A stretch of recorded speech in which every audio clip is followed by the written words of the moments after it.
Can Audio.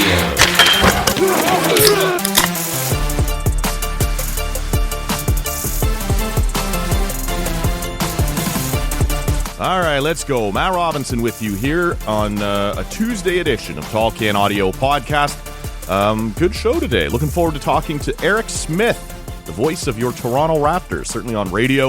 You've seen him do TV a bunch before. He has been covering the team almost since the day it arrived. So, guy knows what's up, and he has a new book out called We the Raptors. We are in the 30th anniversary of the Toronto Raptors season, and he's marked the occasion here with a book, 30 different stories, and each of them sort of come from a role player on the team. Not one of the stars, just a guy who spent some time in Toronto. Doesn't necessarily mean he was a bench player, but he wasn't a Kawhi, right? He wasn't a DeMar or a Vince. And get the perspective on the organization and the evolution of the team from those guys' perspective. I thought it was a pretty cool concept. We'll talk to him about that in just a moment. In the meantime, 2 new shows up on Sunday evening and Monday morning. One of those focused on the most irrelevant franchises in North American pro sports. That obviously was in the news here over the last week or so after some comments by Bill Simmons.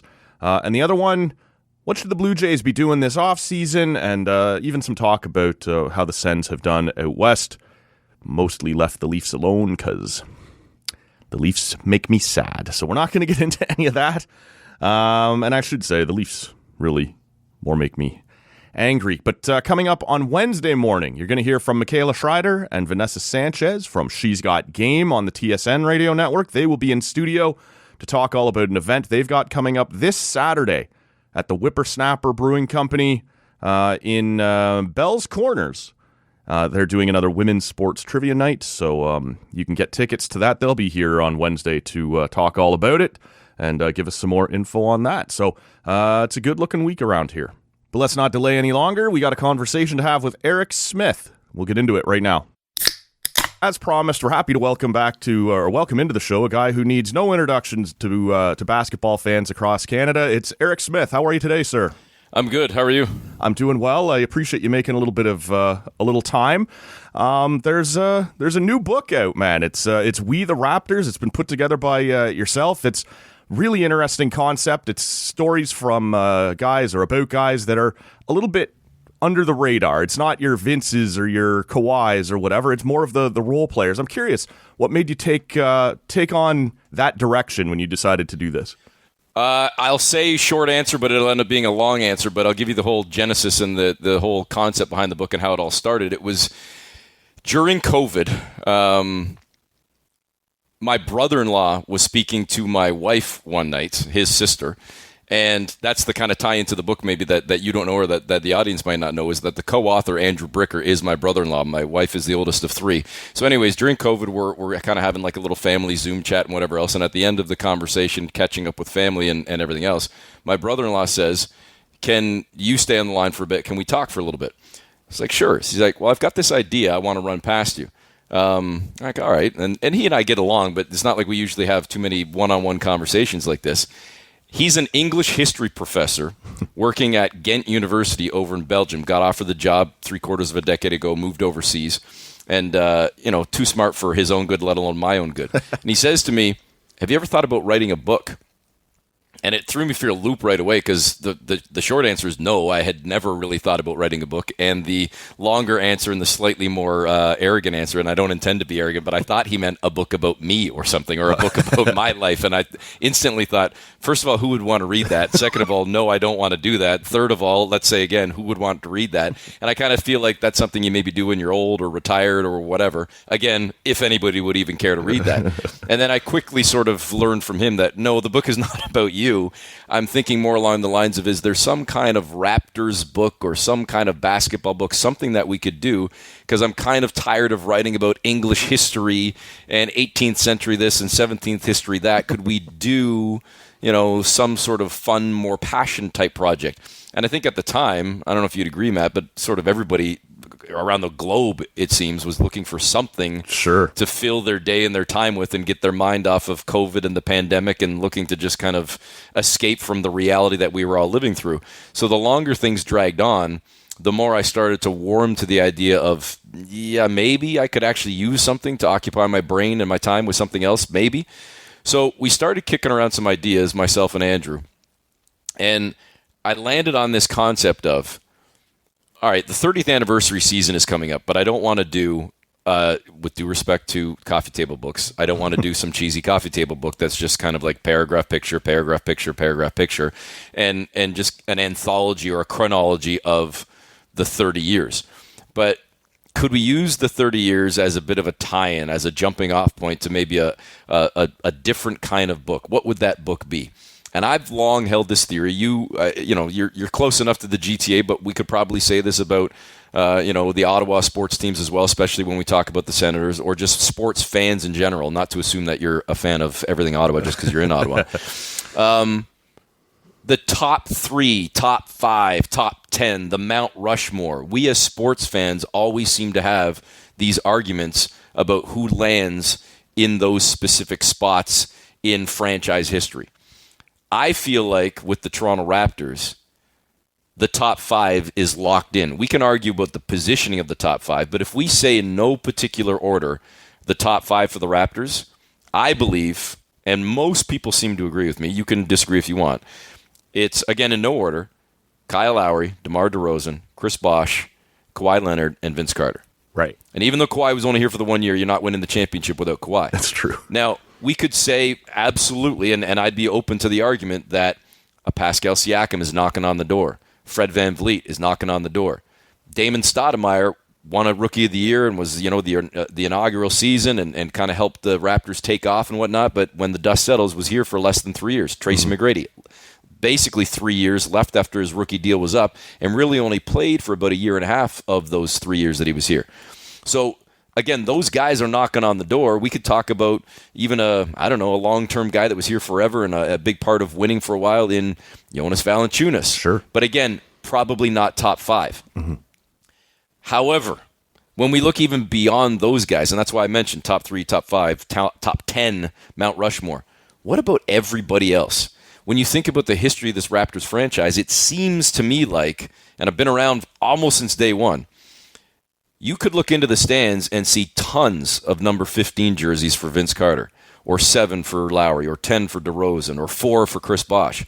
But there were a lot of number 11 TJ Ford jerseys. Ford was just the name I was thinking of, too. Yeah. He was really popular when he was here. There was a lot of number 8 Jose Calderon. Sure.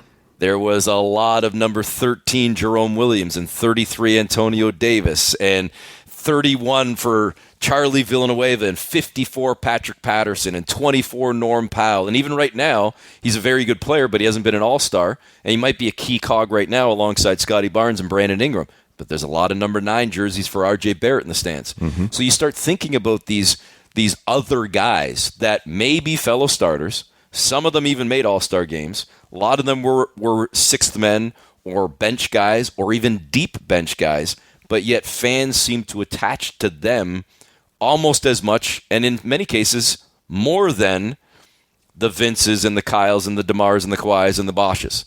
And I thought, what if we shined the spotlight on those guys? Because with due respect, we have heard a ton from, and rightfully so, their place in history is massive, but we've heard a ton from Kyle and DeMar and Kawhi and Vince and Chris Bosh. But what if we heard from Jose or Jorge Garbajosa or Corey Joseph or Bismack Biyombo or Doug Christie? What if we heard from those guys, got their perspective on the fan base in Toronto, the city of Toronto, the Raptors organization, Canada, historic moments in Raptors franchise history, et cetera, et cetera, et cetera. What if we got their lens, their viewpoint, told their story, and then, as I say, the loose little tie into the 30th anniversary, What if we happen to get 30 guys? Right. Doesn't necessarily matter which 30, because we could have 60 guys, we could have 100 guys. But what if we got 30 guys, and that's the loose tie into the 30 years, and kind of put it all together? And it's not going to be one guy per season. It's going to be a chunk of guys from different eras, but let's shine the spotlight on some of the guys that we don't hear from as often and tell their stories and get their lens. And that's how the book came to be. And we took this idea and this proposal, and we wrote 4 sample chapters and took it to 5 publishers, and we actually got 5 offers, which was insane to me. I've never written a book, so I'm like, oh, this is easy. Like, no, it should not be this easy. I was like, and again, I'm saying that very much tongue in cheek. I was not expecting the response that we got, and we pared the 5 down to 2, and we ultimately signed with Simon & Schuster, and it's been a process that's been in the works for the better part of 2.5 years now, from, I mean, probably more like 3+ when we think about going back to, the concept in COVID, to then signing the deal, to then actually having to execute and conduct all the interviews and write the book and then have it edited and then finally now have it released. The release date was just a few weeks ago at the beginning of November. So it's been a long time coming. It's been a long process. It's been fun at times. It's been a grind at times, but it's certainly amazing to see it come to fruition and see the physical book in my hands and see it in bookstores and everything else. So I'm very proud of how it all came to be. Yeah, one of the things that I found enjoyable reading through it is not just that you do get their perspectives on their time in Toronto and on their big experiences with the Raptors and stuff, but there's also a bit of their own backstory. Like reading about Chris Childs in particular, I had no idea what he had been through. When you sit down to start out, do you have a few names that like, I have to get this guy, I know what kind of story he's going to tell or what he's going to want to tell fans? Like, are there a couple names that are like top of your list when you sit down to do it? Well, you hit on one right off the bat, in the sense that I didn't know that Chris was going to get as personal and as in depth as he did about his life beyond just his professional life. Mm-hmm. Again, I'm going to say I can't keep it short. It's going to be probably a long answer. In my mind, I'll give you an example right off the bat of a guy that I would have absolute bet money that this guy's in the book, and he ultimately wasn't. And it's not for lack of effort or lack of trying.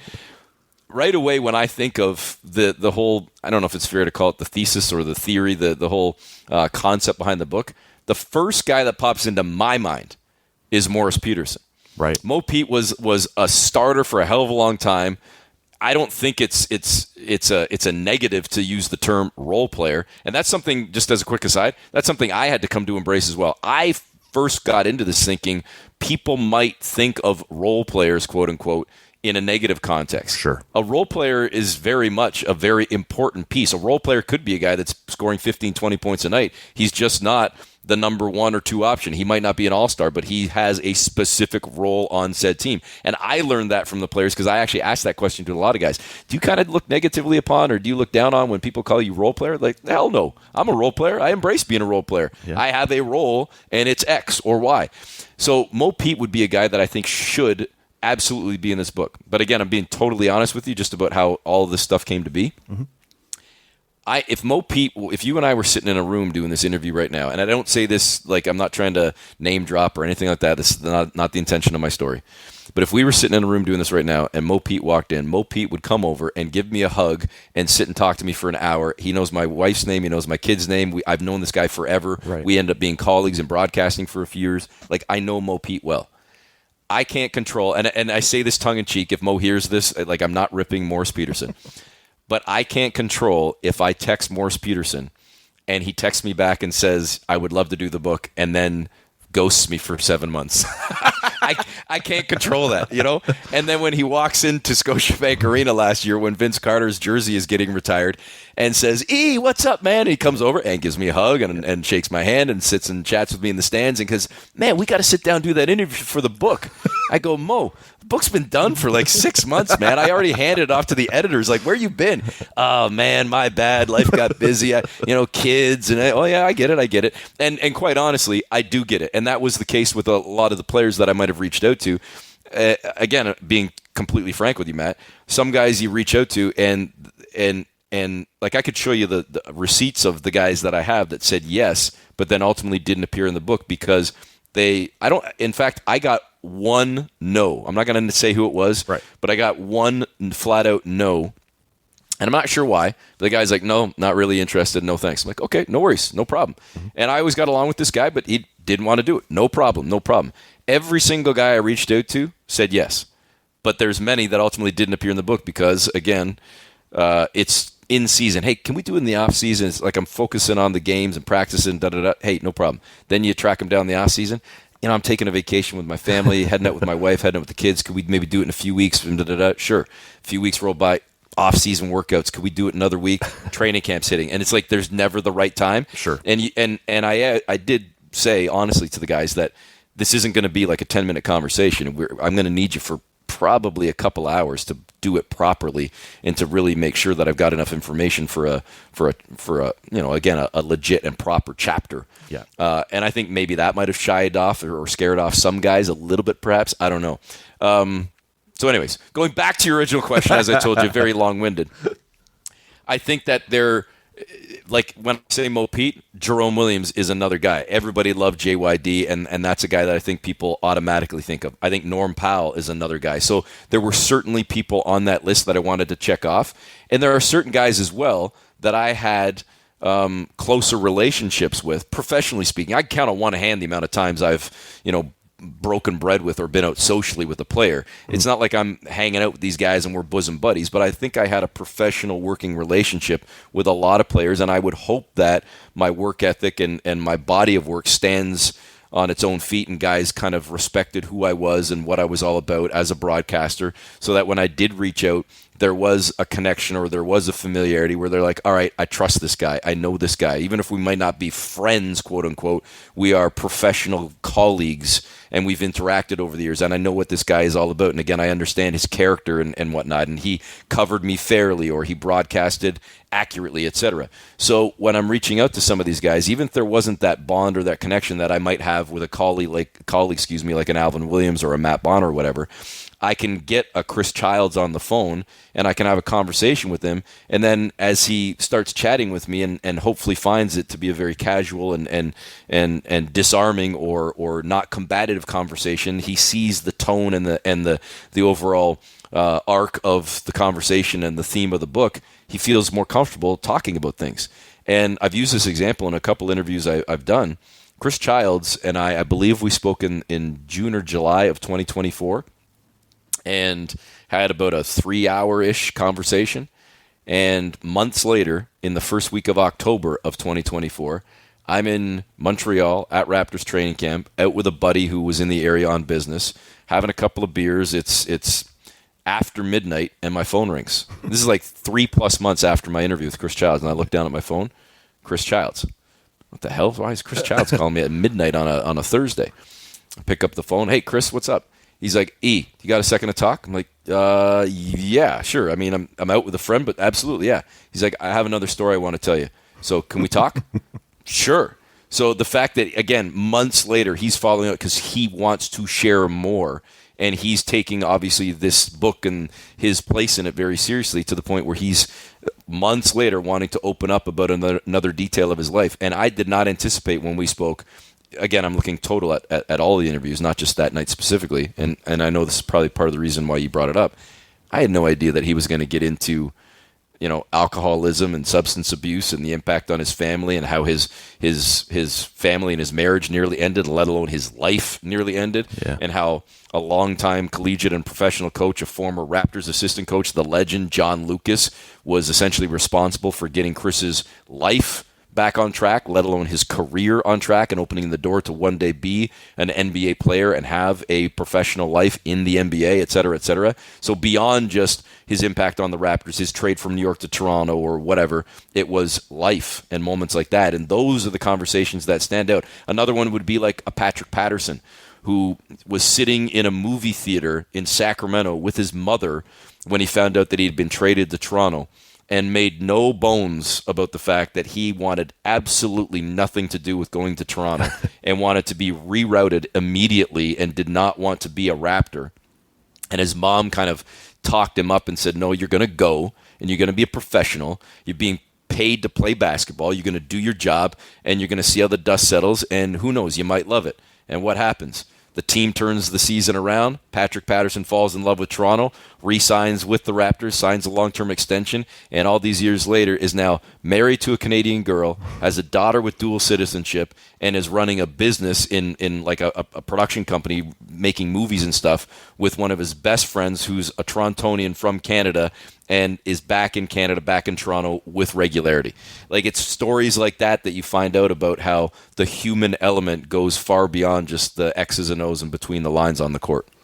We had a couple of weeks ago James Duthie on the podcast, and he was talking about his new book, which is sort of, he calls a bunch of players, tell me the funniest road story you've got kind of thing. And he said one of the things that was happening as he was having these conversations was he'd be talking to a player and that guy'd say, oh man, player X has this story. You've got to call that guy. And he goes, I hadn't considered that, or I hadn't thought of that guy, but okay, I'll follow up on that. And, people kind of send you in different directions. I'm curious, when you started doing your interviews, did anything similar happen, or did guys' names come up as you were having these different conversations? Like, oh, I hadn't thought about him, but I should reach out to that guy. You know what? I think that's awesome that happened for James. And again, I'm gonna use a line I used a few minutes back. Hopefully, your audience appreciates it. This is the beauty and the downfall of the spoken word. Sometimes a life I've lived for a long time is you can't see the tone on my face. I'm saying this with a smile on my face. I'm not saying this with a shred of cockiness or arrogance or otherwise, if that's even the right term to use. I think because I've been around for so long, directly connected to the game, as a team broadcaster for 21 years and doing pre-half and post for 7 years prior to that, I've covered this team for 28 of the 31 seasons. We're now in 31. So there are very few things, and I traveled with the team for 16 years. There are very few either stories I haven't heard or at the very least players that I haven't encountered. So it would be fairly uncommon, I think, for me to be surprised by, Charlie Villanueva saying, hey, you should talk to X. Sure. I think it's maybe just the different worlds that James and I perhaps live in. Like, his role as one of the premier, maybe the best host in this country, and I'm saying host period because he hosts so many different things. Yeah. He, I think, is privy to a ton of conversations and to a ton of stories that he hears, I'm sure, directly from the players and coaches themselves, let alone the people that he works with. But he maybe hasn't lived all of them firsthand like I perhaps did, especially in the 15, 16 years. He's not there day-to-day with any one team kind of thing. Yeah, so because I was around all those guys, I kind of had a pretty good sense of who to reach out to. But I will say that there were certain guys, let's use a Chris Childs as an example again, that I maybe didn't know as well. So it helped to have an Alvin Williams or somebody else, as an example, to sort of put the stamp of approval with a quick text message or maybe a phone call. Hey, Chris, did Eric Smith reach out to you? I know he's looking for you. You should hit him back. Good guy. If you don't remember him, you'll have a good conversation. Or Patrick Patterson mentioning, hey, man, like when you're talking to Gravis Vasquez, make sure you say hi and bring up X. And so to your point, there were some little stories or things that popped up. Again, I'm traveling on the plane, but I'm not out at dinner with them. I might see them for 2 or 3 hours a day. I don't know what's happening in the other 20 or 21 or 22 hours of the day.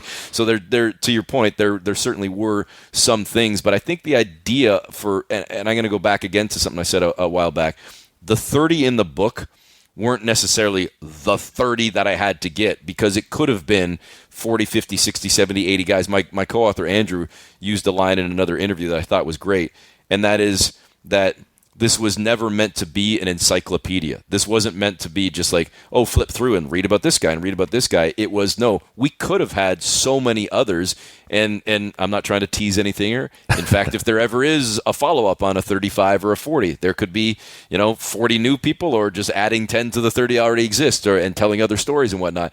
I think it was more a matter of, being completely frank, again, who actually got back to me, who showed interest in doing this, who was willing to commit the time, and who had, to your point, and I think it was a good one that you brought up earlier, who had interesting backstories as well, like Garrett Temple.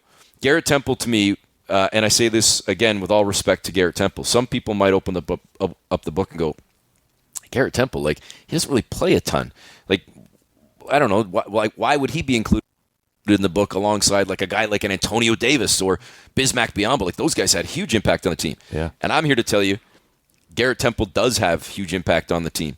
on this current team and on this current generation and on this roster. It might not show up in the box score, but it absolutely shows up in practice and on the plane and off the court and in the conversations. And the minute I heard Grady Dick and Scotty Barnes at their end of the season press conference in 23 or 24, all the years are combining together for me, in 24, I believe, 23, when they said, we wouldn't be where we are without Garrett Temple being in our ear. Garrett Temple showing us the way, showing how to be a man, let alone a pro.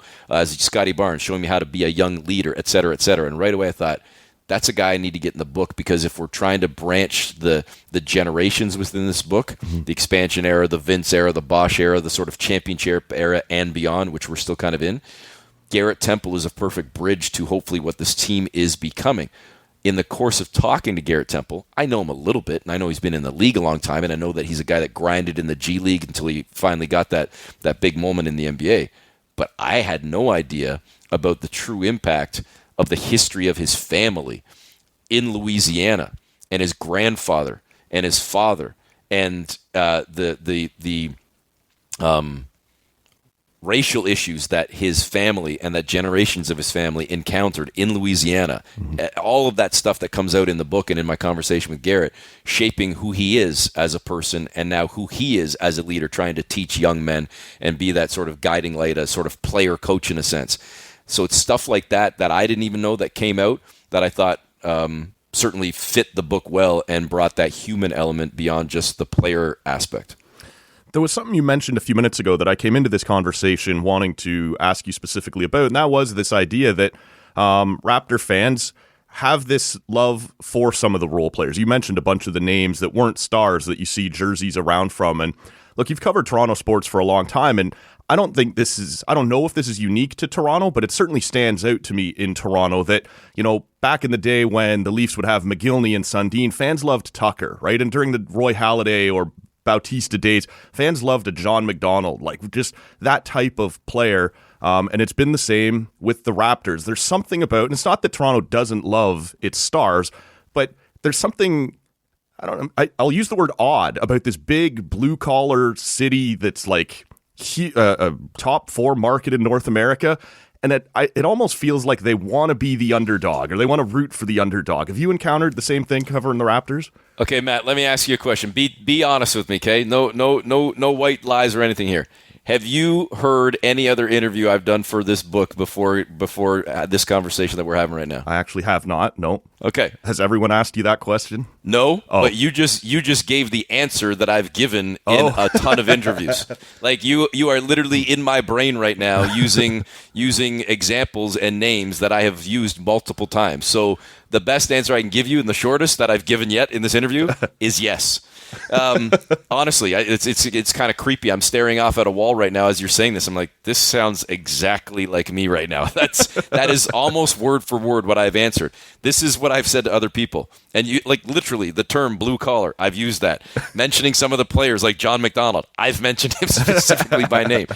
I feel like a lot of the country views Toronto as this hoity-toity, Toronto thinks they're the center of the universe, white-collar, rich, better than us, the elitists in Toronto. And I believe that Toronto is very much blue-collar, worker mentality. They appreciate the muckers and the grinders and the sixth men and the role players and the dudes that just put on the hard hat and go to work. And I'm going to sound repetitive because you've stolen my lines, but what I said is back in the day, like I said, yes, Toronto fans love a Matt Sundin and an Austin Matthews, but they absolutely love a Darcy Tucker and a Ty Domi just as much. And they love a Roy Halladay and a Vladimir Guerrero and a Jose Batista, but they love Rance Mullinax and Kelly Gruber and Garth Orge and John McDonald and Homer Bush. And let's think of the current run with the Blue Jays. I already mentioned Vladdy, and we could throw a Bo Bichette into the mix if we want, or even a fellow all-star in an Alejandro Kirk, who I would still think is kind of a grinder role player, but he's an all-star. Sure. But where would this team have been without Ernie Clement or Davis Schneider or Nathan Lucas and the list goes on. So when we think Chris of the Bassett, Raptors, right? Like, Chris yeah. Bassett, yeah. When we think of the Raptors, it's the exact same thing. And go back to where we started 25 minutes ago. Kyle, DeMar, Vince, Kawhi, Chris Bosh, the All-Stars, the stars, the faces of the franchise. But it's all these other dudes that are the role players. Or I use the term in the book from the old movie Swingers with Vince Vaughn and Jon Favreau. The guy behind the guy. Instead of focusing on that guy that's right in front of you, what about the guy behind the guy? And Toronto fans seem to love that guy behind the guy. I'll give you another couple of names that are in the book. Tyler Hansbrough, one of the greatest to this day still, greatest collegiate players in the history of the NCAA. Was a grinder and a role player in his NBA career and was that type of guy in his brief time in Toronto. That's another perfect example. Corey Joseph won a championship in San Antonio, comes back home, a role player with this team as a fellow guard alongside Kyle Lowry in a run that the Raptors made, to the Eastern Conference Championship. Jason Capono, a free agent signing. There's a name, one of the marksmen in the NBA, one of the greatest shooters in the history of the game, let alone winning the three-point championship with a Raptor jersey on. So many of these different guys that pop up. Mike James, one season in Toronto. Mike James, the Amityville scorer, comes in and puts up 20-plus a night for the Raptors that one lone season. Champion in Detroit, but he says, I loved my year in Toronto because of how I had a chance to blossom as a player and stand out as an individual and prove what type of guy I could be. All of these different dudes that were role players that Toronto embraced, and I think it's very much the point you're making is one I've made many times. We're a top market in North America, but I believe that we like to be embracing that sort of underdog or world against us mentality. And maybe it stands out even more in baseball and basketball because we are the lone franchise outside of the U.S. And maybe you don't feel it as much in Canada, in the NHL with the 7 Canadian teams. But I think it truly does have that impact in the NBA and in Major League Baseball. Well, I don't want to take up too much of your time here, but I'd be remiss if I didn't ask you about this edition of the Raptors. And it's been quite a start. I'm not sure if you saw this coming. It was a difficult schedule to start. It's eased up a little bit now, but I'm certainly surprised with where they're standing. Is it as simple as a healthy Ingram, or what have you seen this year that's allowed them to turn the corner here? Well, I'll say this as well. Not that we're going to sit here and talk for 2 or 3 hours, but I know I'm giving you like 8-minute answers. So if you have more to talk about, I'm certainly happy to stick around for a little longer if you want to, because I know that's my fault. I hope to think I'm a decent host, but I'm a terrible guest because I'm yammering on a lot. The current iteration of the team, I do have the receipts to prove, based on some TV and radio appearances going back 4 to 6 weeks ago, that I do believe that this, or I did believe, and I still do believe, that this team was and now is a playoff team, not even play-in. I felt at the beginning of the season that the Raptors have the talent on paper to be a top 6 team in the Eastern Conference. When I factored in the injuries to Jaylen Brown and to Tyrese Halliburton, when I factored in the expected growth I was hoping to see with this team, I sort of looked around. I'm like, yeah, at the very least, I think they could be a 6th seed. I mean, it'd be great if they were something higher, but could they be a 6th seed? Yeah, I don't necessarily think the bar needs to be set at compete for the 7, 8, 9, 10 in that play-in. No, set that bar a little bit higher. So I did truly believe Toronto would be in the mix.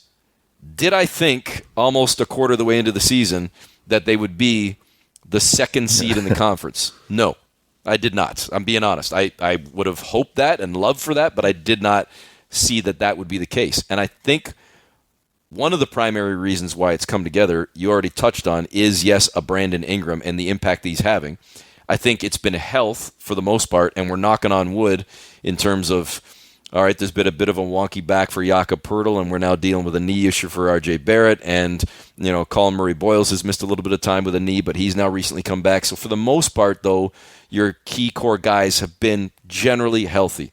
At the top of that list being, I think, a rejuvenated, an inspired, or a re-inspired Brandon Ingram, and I think a Scotty Barnes, who has shown that he's got yet another level to get to defensively, that he was already pretty damn good, and I think he's been elite defensively this year.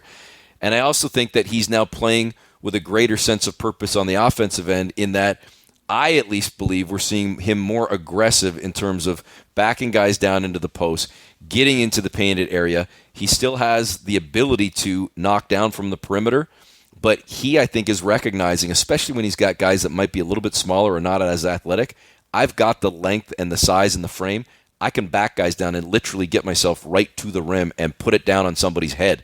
And I think we're seeing that more and more with this team. And I think we're seeing more of it from Scotty also because the way the Raptors are balanced right now, and listen, I'm not trying to make them out to be like the Showtime Lakers here, but you at times can't afford to just go one-on-one with R.J. Barrett, let alone one-on-one with Brandon Ingram, let alone one-on-one with Scotty Barnes. And if you leave Emmanuel Quickley open on the perimeter, he's showing a tendency right now and a consistency to knock down a shot with relative regularity. So if I'm an opposing defense, I can't afford a double team because I'm leaving somebody open now. So if you've got a bunch of dudes that can get one-on-one attention and not have to deal with double teams, and when they do see double teams, play an unselfish style, which we've seen so far, with guys willing to give it up to make that extra pass, to find the best look, suddenly now you become a very dangerous team. Because again, you can beat a guy one-on-one, but you can be unselfish to pass out of a double team that might come. And the Raptors have set, I know for a fact because I heard this from Darko's mouth at training camp, the benchmark for them is minimum 30 assists per game. That's what they're trying for every single game. And if you're getting guys to buy into that and buy into that unselfishness, that's going to be huge. And I think we're seeing that buy-in not only proving out and showing out in the wins and in the success of this team, but statistically speaking, that 30-plus benchmark is being hit with regularity. But also, why do you think it is that you've got 3, if not 4 guys hovering all in that 16 to 19, 20-point range, points per game? Because there's not one guy giving you 25 to 28 a night having to carry the load. There's 3 or 4 that are spreading it out, making Toronto so dangerous. And I think that's why we're seeing the success we're seeing, because you're getting that buy-in. And I think that buy-in becomes only deeper and more entrenched the more this team wins. And they see the sort of fruits of their labor, and they see the results of this unselfishness and this buy-in. So I got to assume and think that it's only going to continue to grow. Well, you've been very generous with your time, so let me ask you one more. We just had a couple of weeks ago, again, Orrin Weisfeld on to talk about his new book, The Golden Generation. And I'm curious to get your opinion on, it's been discussed quite a bit, the idea of the Vince effect and how that sort of took off for us as a nation becoming more in love with basketball and certainly getting more kids playing. And we've seen other moments where that has taken off again.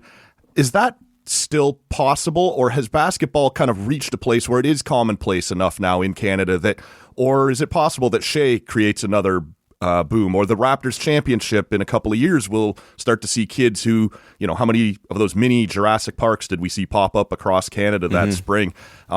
Is there still room for another big explosion, or now are we at a point where it'll be more incremental growth? That's a great question. I feel like there's always room for more growth. But to your point of using the term you just used, I don't know if there's an explosion because I think it is entrenched. Like I don't know if you've got kids or not. I've got a 16-year-old who plays basketball regularly. And listen, there's, I would assume, a little bit of influence based on dad and what he does.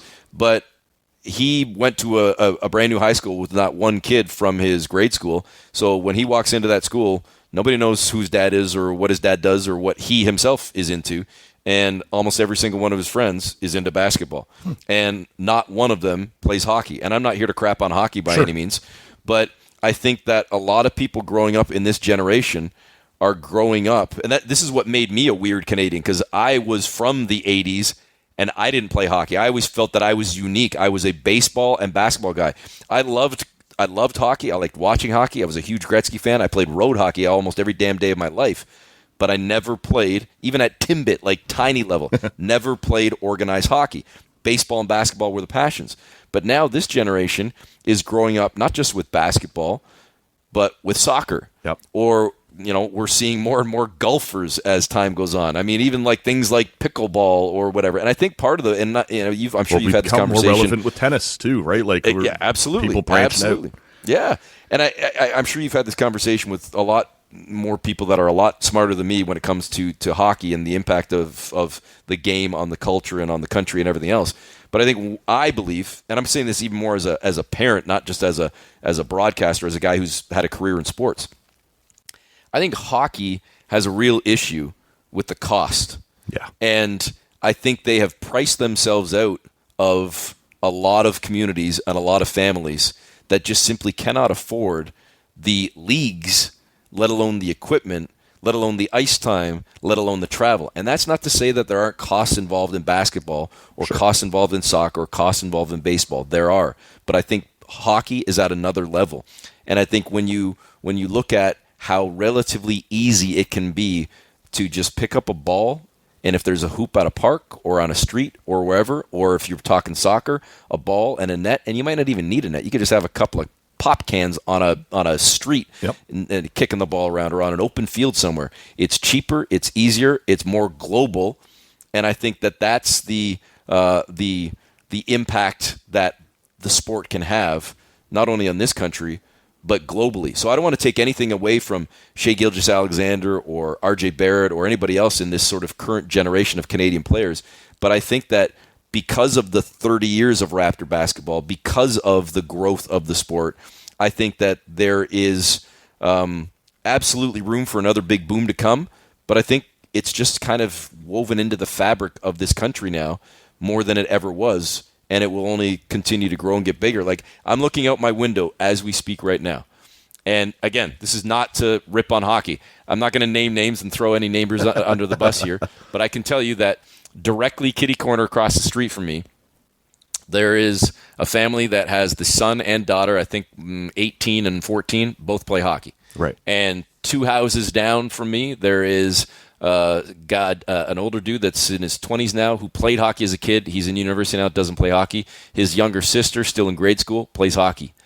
But next door, I got 3 soccer players. Across the street, I've got a soccer player and a basketball player. 4 doors down, I've got 2 volleyball players. And a couple of doors down from that, I've got another basketball player. And on my street, I'm literally looking at it right now, I've got 1, 2, 3, 4, 5 basketball nets and not 1 hockey net. So that's just one little example of a small community in the suburbs in the GTA of what kids are playing and what they're exposed to. Yes, there are hockey players, but there are a lot of, again, not 1 hockey net on the street, but there's 5 basketball nets, and there's volleyball players, and there's soccer players. And I think that kids are just growing up exposed to and interested in a lot more than maybe just hockey, which seemed to be the case for a long time in this country, especially in various pockets around our country, not just in Toronto. And I think Toronto, especially because we're so exposed to so many different things that maybe other folks in other communities aren't, I think that it's only natural that we're seeing athletes start to excel in things beyond just hockey. Well, it's only anecdotal from over here, but I wonder too, like, it's getting a boost, it feels like, on the international stage. And I feel like over the last 5 years, we've watched the Canadian men and in soccer and in basketball almost on this parallel track where you always wondered, why are these teams not better? Why is, like, there's talent there, but the soccer team would go down and get their clocks cleaned by Honduras or something, or Canada would sort of fall short at a FIBA qualifier somewhere. And now it sort of feels like there's this group and people get excited now. We just watched the Canadian men qualify for the World Cup not too long ago. That was a tremendous ride, just the qualifying process. We've seen Shea and this group now on the men's side in basketball. The qualification process at the World Cup 2 years ago was a blast, and seeing all these NBA stars wearing a Canadian jersey at the Olympics last year was incredible. We're going to get to see it again in LA in 28. It sort of feels like these two sports that you've referenced are almost running parallel tracks right now, and as they get bigger and more successful and start to appear in more and more major competitions, the phenomenon you're talking about there in your neighborhood is still got plenty of room to grow, I would think. Well, and let's go even further to some of your audience. I'm sure you've got many women that are listening to your show as well. the women for the senior national basketball team and the senior national soccer team have had much more success than the men on either side. And what does that do for the impact on young women right now, young girls that are growing up in their respective sports, beyond just hockey? Because for years, we saw women playing hockey, and we saw the spotlight shined on women's hockey at the Olympic Games and whatnot, but we didn't necessarily see as much coverage of soccer, of basketball. Now we've got a professional league for both, right? We've got professional soccer. We've got now professional basketball coming with the Toronto Temple starting this summer. The impact that that's going to have on a generation of girls and also on boys, on sports fans, period, that they are exposed to the game, both with men and women, the game itself, the sport itself, seeing it on our televisions, hearing it on our radio, being able to see it in person and support no matter what. I think it's massive. I think it's massive for what it will mean for the next generation. I'm going to say it again for like a third time. I'm not here to crap on hockey. Hockey is fantastic. I love the sport. But I think that we're growing up now at a time where kids and young adults and young people are exposed to so much more that Canada needs to open up its head, let alone its heart and eyes, to more than just the puck and realize that wherever you're from, in whatever section of our country, in whatever community, you can be good at and you can have success at and you can have supporters and followers at anything, not just hockey. And I hope that this is my own little plea for advertisers and sponsors and whatnot, that we see some of the companies start putting their money behind amateur sports and behind other sports beyond just the puck, because I think there's a lot out there that we could be great at if we give our athletes the proper resources. It's been great to talk to you, Eric. The book is called We the Raptors. Tell people more about it. Anything we missed that you think people should know, where they can pick it up? You can pick it up on Amazon, Indigo. In fact, it's a cool little side story. Just before I got on to do the interview with you, somebody hit me up on Twitter, on X, and said I was thrilled to see that they had one copy of your book at my local bookstore in the Philippines. Oh, wow. I said, what? Really? So I know that Simon & Schuster does have global rights to the book, and obviously they have put it out there in pockets of the globe, literally, like somebody just got it in the Philippines. So if anybody is listening stateside, I know it's at Target and Walmart and Amazon in the U.S. as well, so you can find it at all bookstores, big and small. If you head to my Twitter or Instagram profile or whatever, you can find a link in my bio and whatnot, and you can pick up a copy. But it's available everywhere, and it was a instant national bestseller, which I was very proud of as well. So it's certainly doing well, and I hope folks just enjoy the collection of stories and get a chance to kind of reminisce with some of the names that are in the book. Because one of the things I've heard from is kind of to your point, maybe in some senses that you were maybe making 5 or 10 minutes ago, about newer fans to the sport or to the team, fans that maybe came just during the championship era, or if there's somebody right now that's listening that's 10 or 15 or 20, not 35, 40, 50 plus, that remembers back to the original years. If you just have been following this team for the last 5 or 10 years, you might not know about a Charlie Villanueva or a TJ Ford, let alone a Doug Christie or a Jimmy King or a John Thomas from the original years. Sure. But you'll get a chance to learn about these players and learn about the history of the team that you love and support. And I hope that you get a sense of, those moments in history, and let alone some of these individuals as people, and see them beyond just the athletes that they are. So that's my little pitch and plea for the book. I just hope folks enjoy it, and I'm happy to hear any feedback and hope that it's stuffed into a lot of stockings or into presents under the tree in a few weeks. Yeah, it, like you said, it spans the decades. It was interesting even hearing little details like what it was like for guys to play at the Dome and how that would change their shots, just the depth perception issues and stuff like that. Was just little notes like that you kind of get that are fun to read about. I enjoyed it. We'll make sure we link to it in the show notes here as well for the good listener. But Eric, thank you so much for the time, man. I really appreciate it. Thank you. Thanks for having me on. Appreciate the conversation. All right, that was fun. We don't always have to, as I've mentioned here previously, focus on just the book. I was interested in getting his take on the start that this Raptors team has gotten off to, and obviously the evolution of Canadian basketball that I've had my eye on here over the last few years. Certainly has me more intrigued than the NBA typically was. As you guys know, I'm not a huge basketball guy, but it's been fascinating to watch this sort of dual track that Canadian men's soccer and Canadian men's basketball have been on kind of at the same time here.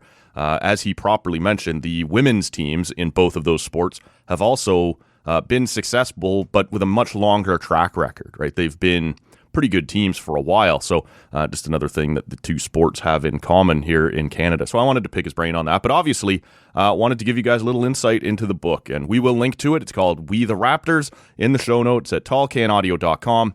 The usual preamble applies there. If you want to buy the book and you don't mind, consider shopping through one of our links. Amazon will give us a little bit of a kickback. We'd appreciate that. This is another one that looks like a pretty good Christmas gift idea for the basketball fan in your life. So consider picking it up and using our links. We'd appreciate that. I appreciate you listening as we wind this one down. We will be back on Wednesday with Vanessa and Michaela from She's Got Game on the TSN radio network. That should be a lot of fun. Always is when the two of them come in studio. It's always a lot of laughs. So we'll look forward to that on Wednesday. We'll talk to y'all then. See ya.